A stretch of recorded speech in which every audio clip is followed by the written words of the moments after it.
Bueno, pues buenas tardes a todos. Soy Juan Manuel Gallego de la Sociedad Aeronáutica en nombre y representación de la Alianza de Asociaciones Aeronáuticas, que como sabéis es un proyecto que en estos tiempos hemos puesto en marcha estas 6 asociaciones, Asociación Amigos Museo del Aire, Asociación Aire, Museo de Málaga, Fundación Infante Orleans, Fundación Aeronáutica Mallorquina y Sociedad Aeronáutica Española, para difundir y profundizar en la historia, la cultura, la tradición, la realidad aeronáutica.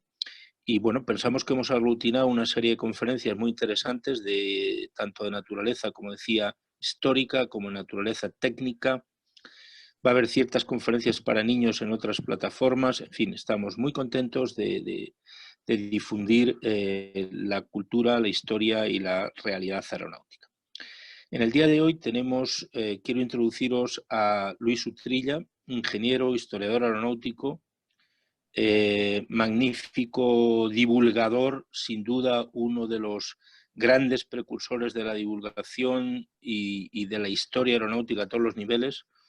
Es autor de una gran cantidad de libros sobre la historia de los aeropuertos, del transporte aéreo, de la navegación aérea. En fin, no me puedo extender.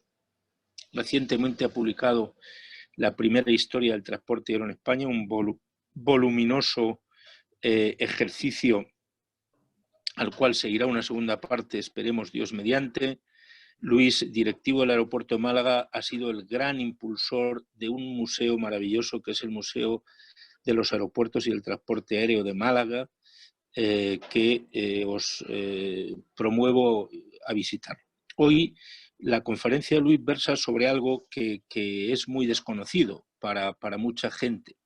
Pensamos que la historia del transporte aéreo prácticamente nace con la compañía antiguamente llamada de bandera, representativa hoy de sus 75-80 años, pero hay mucho más historia, ¿no? Sin duda, aparte de esa compañía de bandera que tiene una gran gloria también.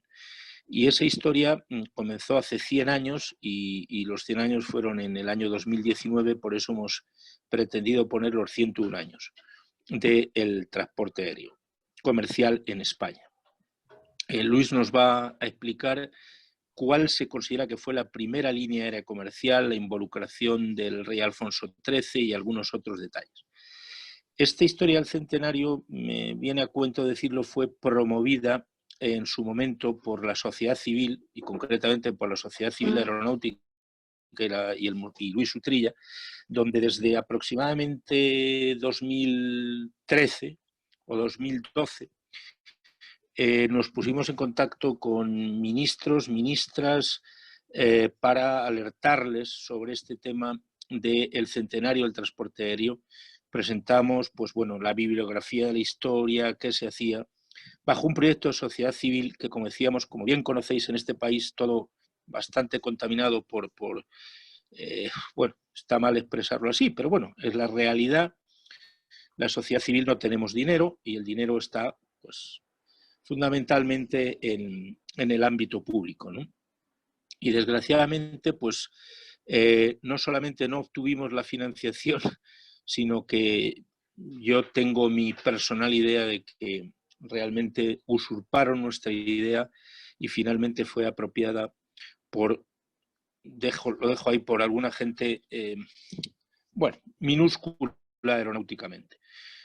No obstante, nosotros hemos promovido algunos actos del centenario en Málaga, en Mallorca, y hoy pues es una buena ocasión para refrescar cómo nace el transporte aéreo, porque sin duda en España, transporte aéreo comercial me refiero, porque sin duda muchos de nosotros nos quedaremos sorprendidos y bueno, diría que somos bastante poco ignorantes en este tema. Sin más, y repitiendo, dando las gracias tanto a la Alianza como a Luis Utrilla por su dedicación plena tanto al museo como a la Alianza como a su fabulosa trayectoria como escritor y divulgador aeronáutico, pues le damos paso a Luis. Luis, tienes la palabra. Muchas gracias, Juanma. Muchas gracias, Fernando. Y sobre todo muchas gracias a ustedes por estar al otro lado de la línea. Bueno, como bien decía Juan Manuel, el transporte aéreo significa mucho para España, más allá de esas cifras del 13% del PIB en el ámbito económico. Es decir, el transporte aéreo son para mí de las grandes aportaciones del siglo XX a la historia de la humanidad, junto con la informática, la industrialización de los años 20 y las telecomunicaciones, sin lugar a dudas.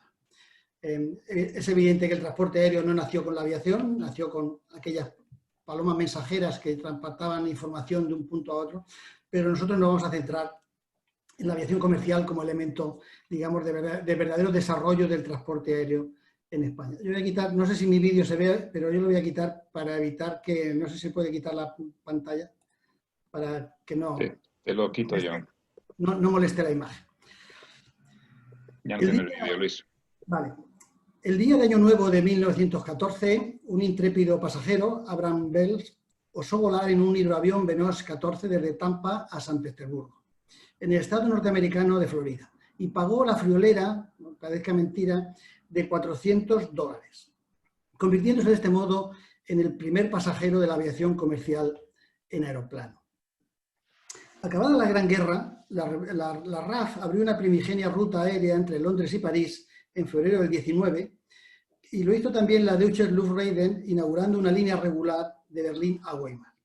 Apenas un mes más tarde, un ingeniero e industrial francés, Pierre Latecoeur, quien pensaba en la utilidad comercial de los aviones militares que fabricaba en sus instalaciones de Toulouse, pensó poner en marcha una nueva línea regular de transporte aéreo entre Toulouse y Casablanca. Un recorrido de 1.850 kilómetros que podían cubrirse en algo más de 13 horas de vuelo y que haría escala en las ciudades de Barcelona, Alicante y Málaga. Tras superar no pocas dificultades de las autoridades españolas y francesas, el 29 de agosto del 19, un decreto del rey Alfonso XIII autorizó la primera línea aérea de nuestro país, cuyos servicios dieron comienzo el 1 y 2 de septiembre de 1919, fecha en que nació el transporte aéreo en España, y una línea que se mantuvo hasta el inicio de la Guerra Civil.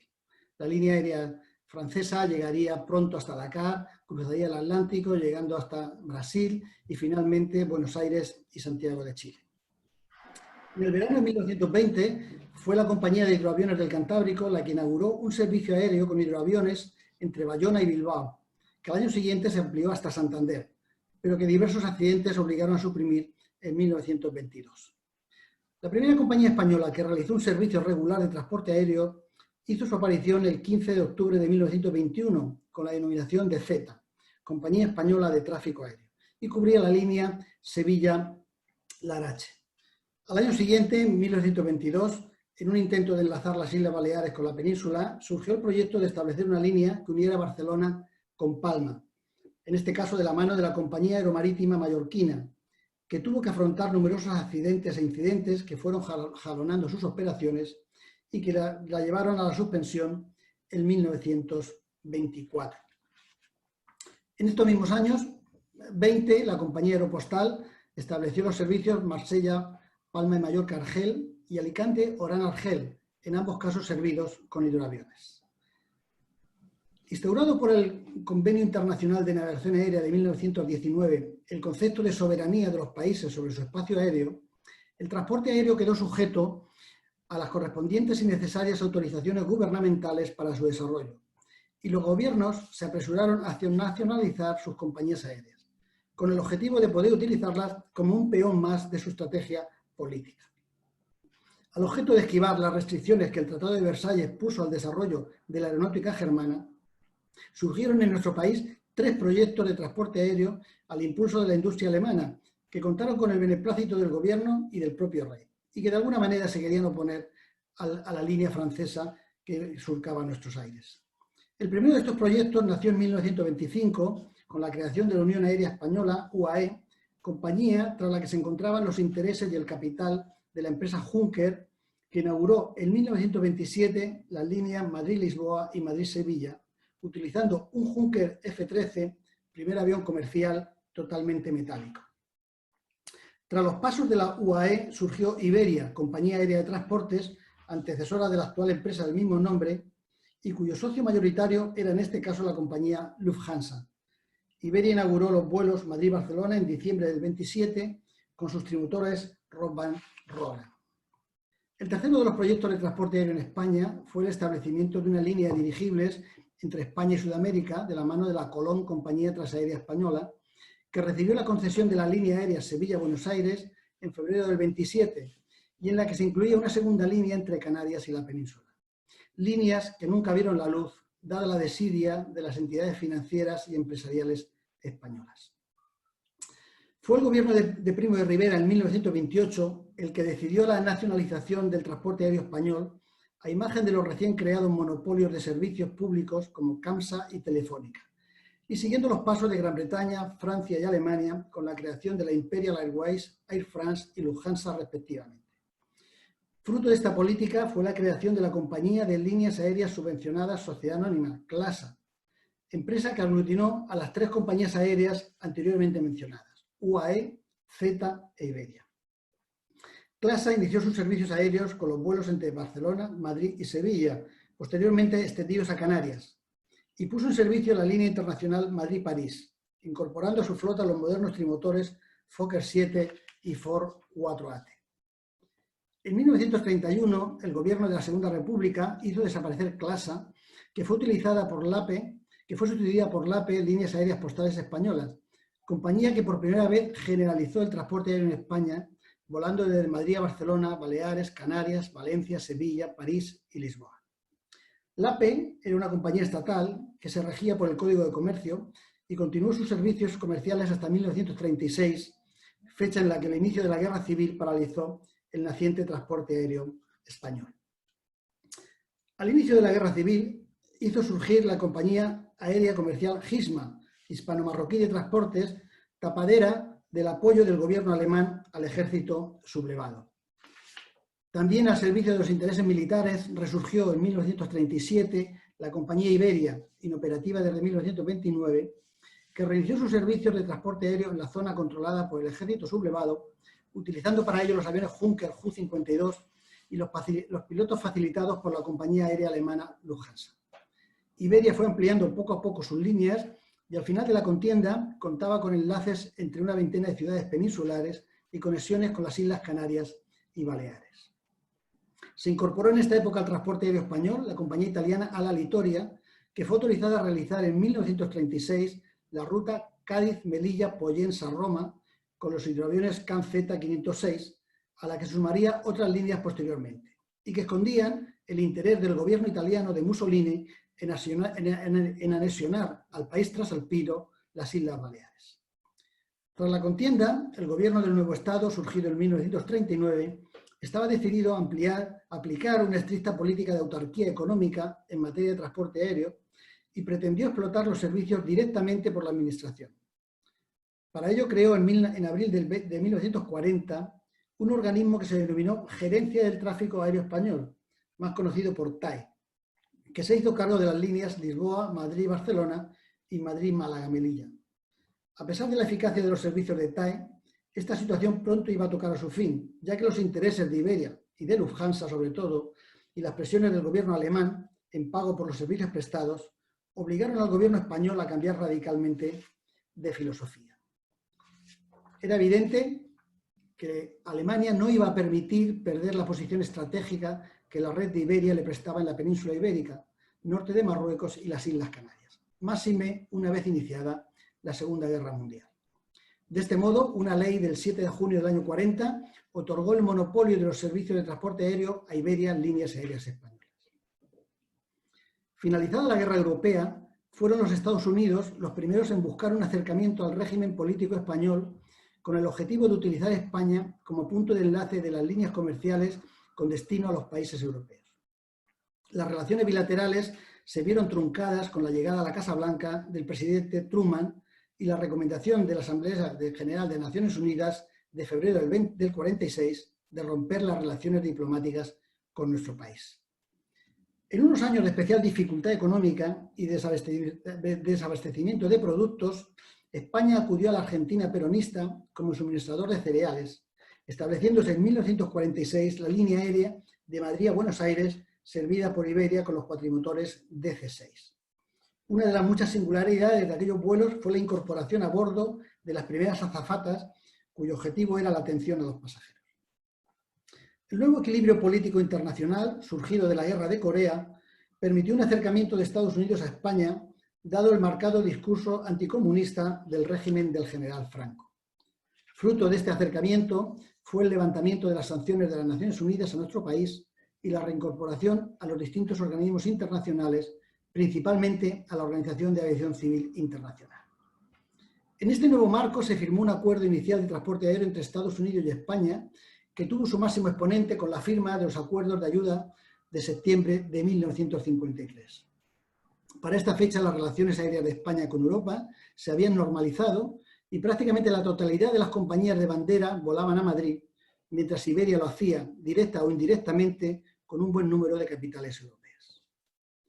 A la finalización de la Segunda Guerra Mundial, la Administración Aeronáutica Española quiso dar un signo de apertura y aprobó la normativa relativa a los vuelos de taxímetro, denominación de los vuelos de transporte aéreo comercial contratados por un único operador. Al impulso de esta legislación hizo su aparición en enero del 47 CANA, Compañía Auxiliar de Navegación Aérea. Si bien CANA realizó algunos servicios de carácter permanente entre Melilla, Tetuán y Málaga y las líneas de Madrid con Sevilla y Barcelona, su principal actividad estuvo en el transporte de equipos de fútbol, cuadrillas de toreros, cantantes y artistas de moda. Ahogada por los problemas económicos, CANA desapareció en diciembre del 49. Al unísono, un grupo de empresarios bilbaínos había llevado a cabo la constitución en 1948 de una nueva compañía aérea, Aviación y Comercio, Aviaco. Provista de los Bristol 170, sus primeros servicios se dedicaron al transporte de mercancía, principalmente productos perecederos, y posteriormente los servicios de pasajeros entre Bilbao, Madrid y Barcelona. Los vuelos de pasajeros, en principio en régimen de charter, pronto pasaron a tener una regularidad y accesibilidad al pasajero de cualquier condición, lo que generó un profundo malestar en la compañía Iberia, que exigió ante el INI la defensa de su situación de monopolio. El conflicto terminó con el triunfo de las políticas más conservadoras e hizo que Aviaco terminara integrándose en el INI en octubre de 1954. Los años 50 vieron el nacimiento de una nueva estrella de la aviación, el Super Constellation, cuyos motores compound permitían realizar vuelos sin escala de Los Ángeles a Nueva York. Pero pronto se vio superado por la aparición del Comet, primer avión a reacción de pasajeros. Fue, sin embargo, un cambio sociolaboral el que generó la mayor transformación del transporte aéreo internacional en esta época: las vacaciones pagadas. Tras su implantación en los años previos a la Segunda Guerra Mundial, a su término, la recuperación económica permitió la generalización de las vacaciones en la gran mayoría de los países europeos. De su mano surgió una demanda de servicios aéreos vacacionales con destino a los países mediterráneos, que las compañías aéreas de bandera no podían atender. La aparición de las tarifas de clase turista en las rutas transatlánticas, a principios de los años 50, fue poco a poco generalizándose hasta ser la tarifa mayoritaria comercializada por las compañías aéreas. En este estado de cosas, el Consejo de Europa y la OACI promovieron una conferencia internacional sobre los derechos comerciales, libertades del aire y servicios a los pasajeros, que concluyó con la firma en París el 30 de abril de 1956 del denominado Acuerdo Multilateral sobre los Derechos de los Vuelos No Regulares en la región Europa, más conocido como tráfico charter. Si bien en su concepción el tráfico charter estuvo dirigido a servir de complemento al tráfico regular, muy pronto el crecimiento de las compañías y servicios hicieron que los vuelos charter se convirtieran en mayoritarios en la vieja Europa. Con la aparición de la figura del tour operador, decenas de compañías centroeuropeas dirigieron sus líneas a España, en principio bajo el paraguas del tráfico charter, pero pronto convertidas en operaciones regulares, entre comillas, especialmente a Palma, Mallorca, Valencia, Málaga, Tenerife y Gran Canaria. Si bien la posición de España respecto al naciente mercado del tráfico vacacional fue siempre receptiva, fueron varias las compañías aéreas que intentaron buscarse un hueco en el mercado internacional. La más importante de todas ellas fue, sin lugar a dudas, Qantas. Surgida a finales de los años 50, se convirtió en los años 60 y 70 en el líder de las compañías no regulares españolas, teniendo en Palma, Mallorca, Málaga y Gran Canaria sus principales bases de operación. A Qantas se unieron tras Europa en el 65, Air Spain en el 66 y TAE en 1967. Tras un importante crecimiento del tráfico internacional durante los años 60, la década de los 70 se inició con un nuevo panorama geopolítico marcado por la guerra que en 1973 enfrentó a Israel con los países árabes de su entorno. El embargo del petróleo promovido por Arabia Saudita y refrendado por los países de la OPEP disparó los precios del crudo de apenas $4 el barril a más de $14 en 1978. La repercusión en el transporte aéreo internacional no se hizo esperar, poniendo en serias dificultades a las compañías aéreas de bandera y llevando a la quiebra a numerosos operadores turísticos y sus compañías charter asociadas. En España, las incertidumbres derivadas de la transición política no contribuyeron a la estabilidad, ni mucho menos al desarrollo del transporte aéreo. Aviaco intentó redirigir una y otra vez su política de servicios de la mano de Iberia, sin lograr dar con la fórmula adecuada, lo que la llevó a su desaparición a final de los años 90. Espantas, que había apostado por el Conver 990 Coronado como eje de su flota, se vio ahogada por el incremento del precio del combustible y tras un largo y tortuoso camino final, suspendió su actividad en la primavera del 88. Desaparecieron también en estos años Transeuropa, TAE y Air Spain. En 1982, tras la quiebra de TAE, surgió Hispania Líneas Aéreas en régimen de cooperativa laboral de los antiguos trabajadores de TAE y con vocación de tráfico charter.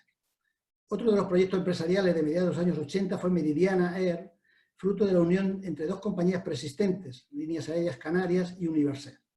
Casi simultáneamente, también en el 86, hizo su aparición Universair, con base en las Islas Baleares. La precariedad de ambos proyectos, con la participación de la compañía de aerotaxis Euravia, dio lugar en 1990 a Meridiana Air, cuyo principal accionista era la compañía italiana Alisarda. Con algo más de recorrido, surgió en 1984 la compañía Air España Sociedad Anónima, filial de la empresa británica Air Europe con base en Palma de Mallorca. La crisis del Golfo Pérsico fue también el detonante de la quiebra del grupo financiero ILG en el mes de marzo del 91, matriz de la compañía británica. El descalabro se solventó gracias a la intervención de Juan José Hidalgo, uno de los principales afectados por el cese de operaciones de Air Europa. La intervención de Hidalgo, junto con otros socios españoles, permitieron rescatar a la compañía en julio del 91, continuando sus operaciones como operador charter. De escasa continuidad fueron los proyectos de las compañías como LT International Airways, Oasis International Airlines, Futura International Airways, Northjet, Paunker o AirTrack. En paralelo a estas iniciativas privadas, la compañía Iberia lanzó dos nuevos proyectos. Por un lado, surgió la compañía Viva Air, en colaboración con la empresa alemana Lufthansa, dedicada al tráfico charter intraeuropeo, que tuvo que cerrar sus puertas apenas 4 años después de su creación. Y un segundo proyecto dirigido a la aviación regional, del que surgieron Vinter Canarias y Vinter Mediterráneo.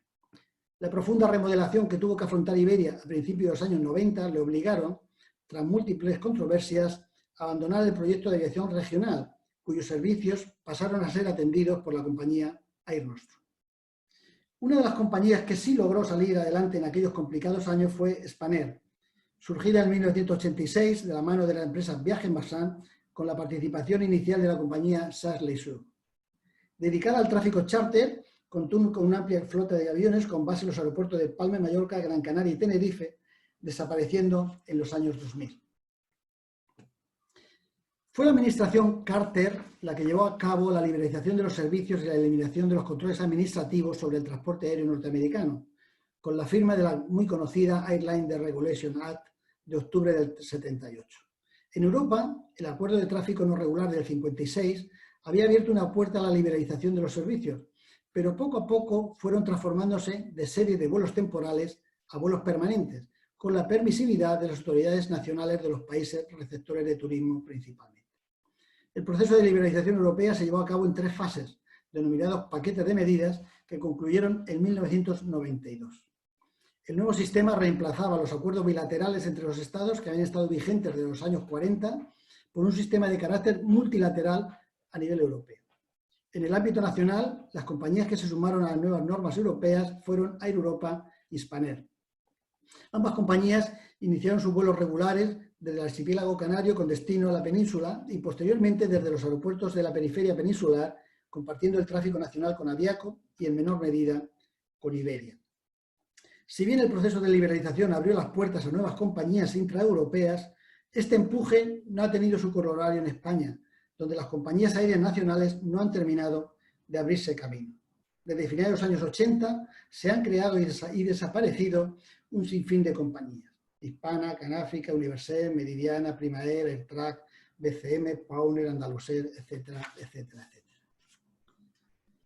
En contraposición, el cambio más importante en el transporte aéreo español de estas últimas décadas ha llegado de la mano de las nuevas compañías surgidas de la liberalización, las mal denominadas compañías de bajo coste, mejor sería calificarlas como de servicios punto a punto.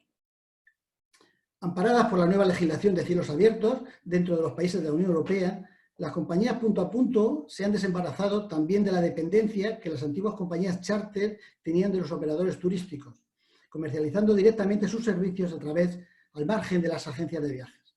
Entre dichas compañías es prioritaria y a veces única la venta de billetes a través de Internet. En el caso de España, la presencia de las compañías de punto a punto ha ido sustituyendo a las compañías charter y poco a poco ha ido captando una buena parte del transporte aéreo nacional, de manera que en la actualidad, en 2019, atienden a más del 50% del tráfico.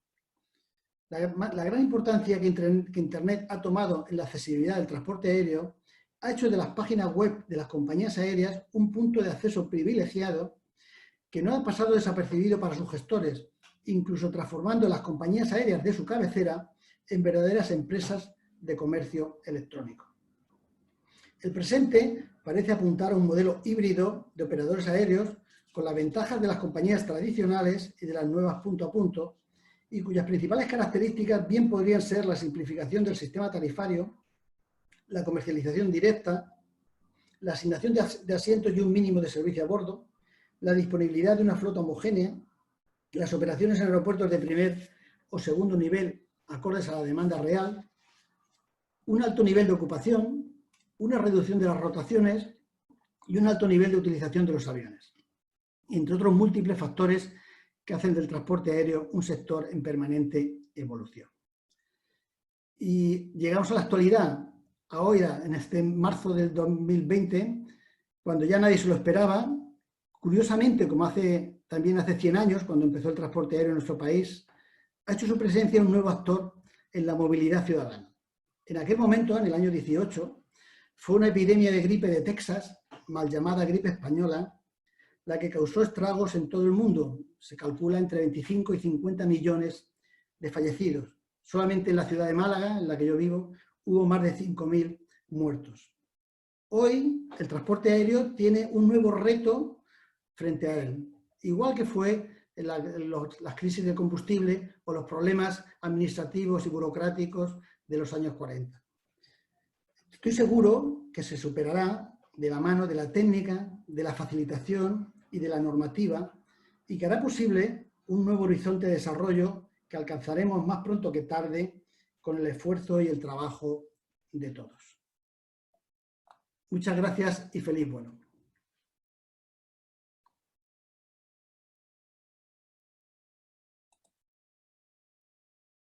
Muy bien, pues muchas gracias, Luis. Voy a permitiros que abráis los micrófonos para que podáis hacer algún comentario o alguna pregunta.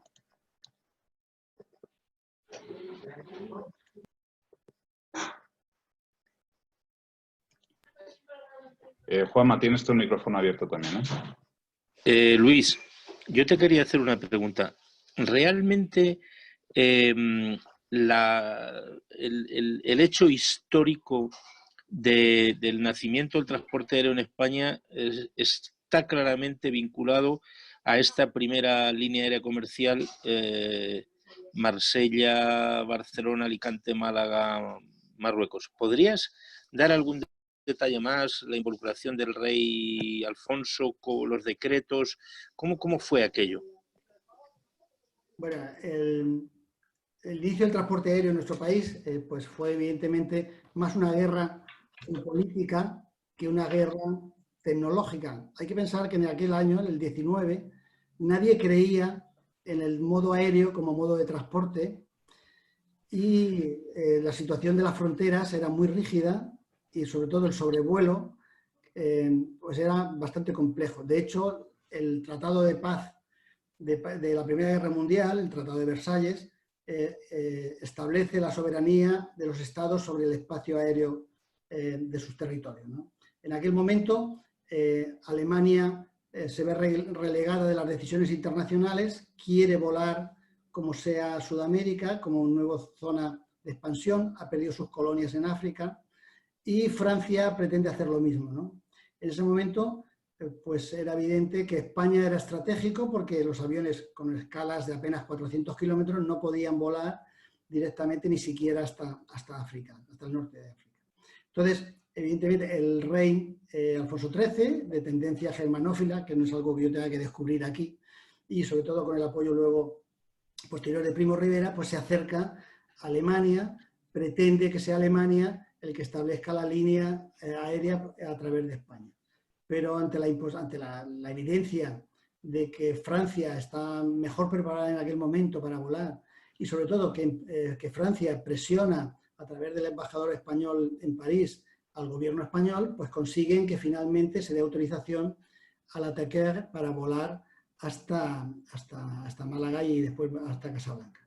Los conflictos se van a mantener a lo largo de los años 20, mientras que la compañía, la Tequer, convertida ya en aeropostal, es capaz de, gracias a su potente industria de aviones de Toulouse, pues volar ya directamente prácticamente desde Toulouse a Casablanca, de Casablanca a Dakar y sobre todo cruzar el Atlántico con los hidroaviones desde Dakar hasta Pernambuco y luego enlazar a Buenos Aires y Santiago de Chile. La línea es una línea mítica del transporte aéreo internacional, es la tercera línea que se establece en Europa y evidentemente es un ejemplo de tesón, de fortaleza y de trabajo de una gente que amó y que creyó en el transporte aéreo como fórmula de desarrollo de las sociedades.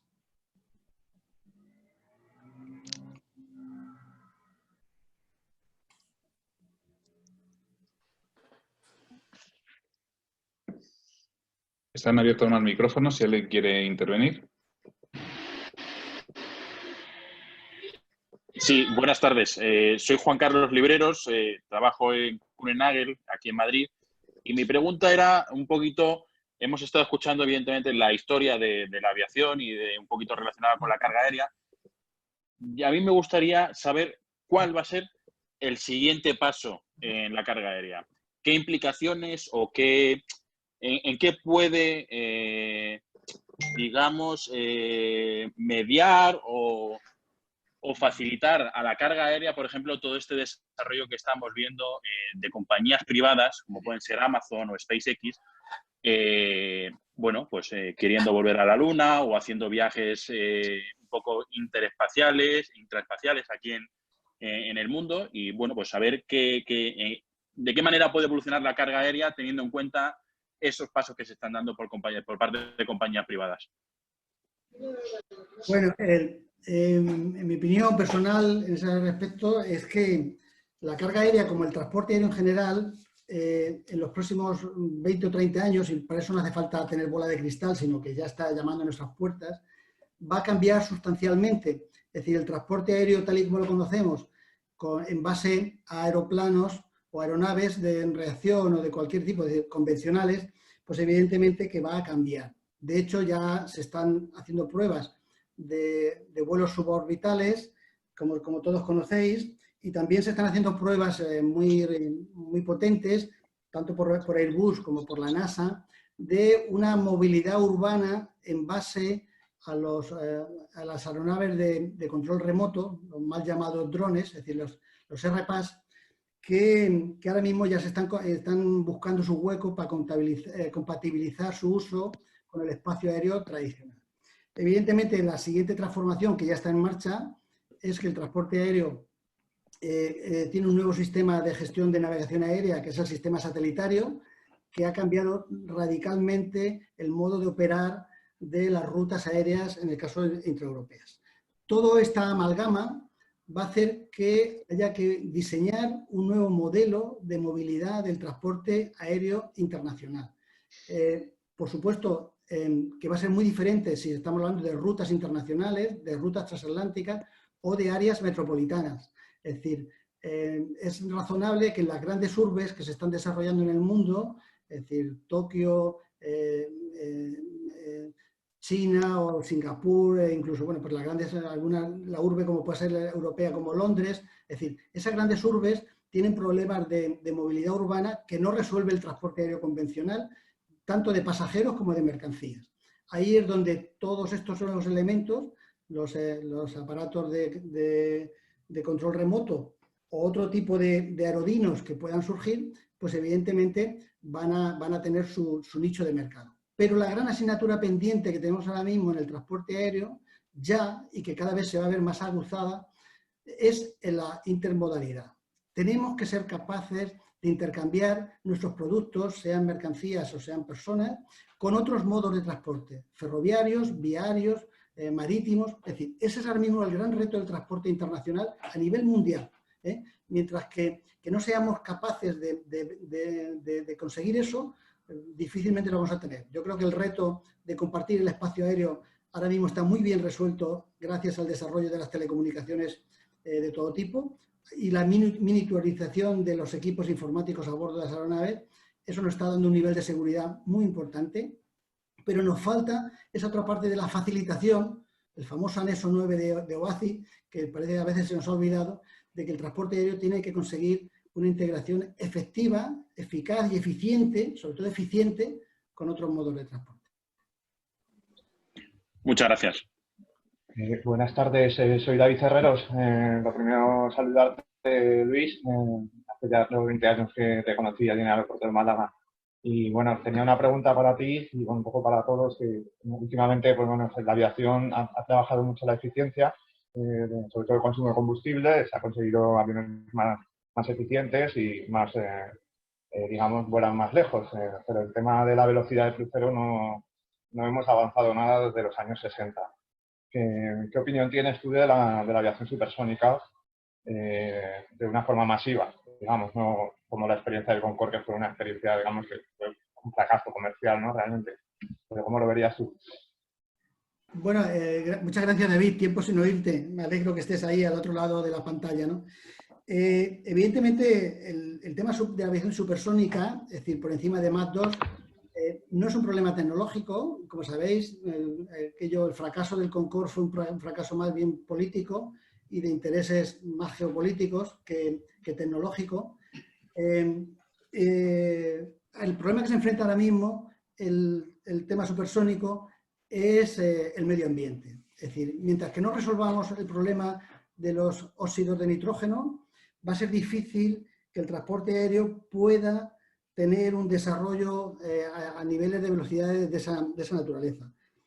Ya los motores de doble flujo de derivación mejoraron muchísimo el tema de la contaminación, pero aún sigue siendo, aunque sea en pequeña medida, pero estamos en el ojo del huracán del tema medioambiental, aunque no seamos los mayores contaminadores del planeta, ¿no?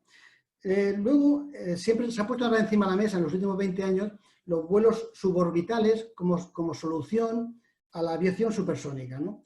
Y también puede ser una alternativa, es decir, que ahora mismo, bueno, pues parece ser que pudiera venir por ahí y la mejora sería más que sustancial, porque estaríamos hablando de vuelos entre Los Ángeles y Tokio, o Nueva York y Tokio, o Australia, del orden de 2 horas o 2 horas y media. Es decir, que estamos hablando de cifras realmente espectaculares.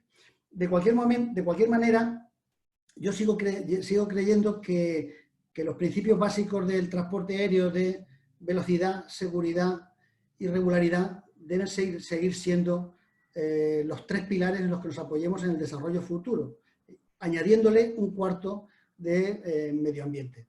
Entonces, la aviación supersónica estará ahí, yo creo que volverá a estar y que volverá a jugar su papel en no sé en qué distancia ni con qué servicios, pero que ni a qué altitudes, pero posiblemente volverá a aparecer y volverá a prestar un servicio fundamental en el transporte aéreo internacional.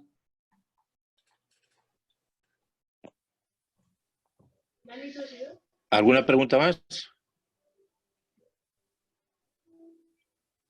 Bueno, pues si no tenéis ninguna pregunta más, agradecerle a Luis, como siempre, su dedicación. Fue una pena que el centenario del transporte aéreo no tuviera la brillantez que la sociedad civil requería, usurpada por determinados minúsculos aeronáuticos, y querríamos desde la Alianza anunciaros la próxima conferencia mañana, que si no recuerdo mal es de José Luis Ferragut, que le vemos por ahí sobre... disculpa, Juanma, he puesto en pantalla la siguiente, que es mañana. Sí, correcto. La de nuestro amigo Paco González Redondo, que la veis ahí. Pasado mañana la de José Luis Ferragut, del último vuelo del Dornier 24 y su experiencia tan apasionante. Y el día 8, ambas conferencias serán a las 6:30, y el próximo viernes tenemos una conferencia muy interesante sobre el impacto del COVID-19 en el transporte aéreo, ¿no? Con esto que está cayendo. Esa conferencia será a las 11:30 y la organiza la Alianza junto con el bufete Andersen Tax & Legal.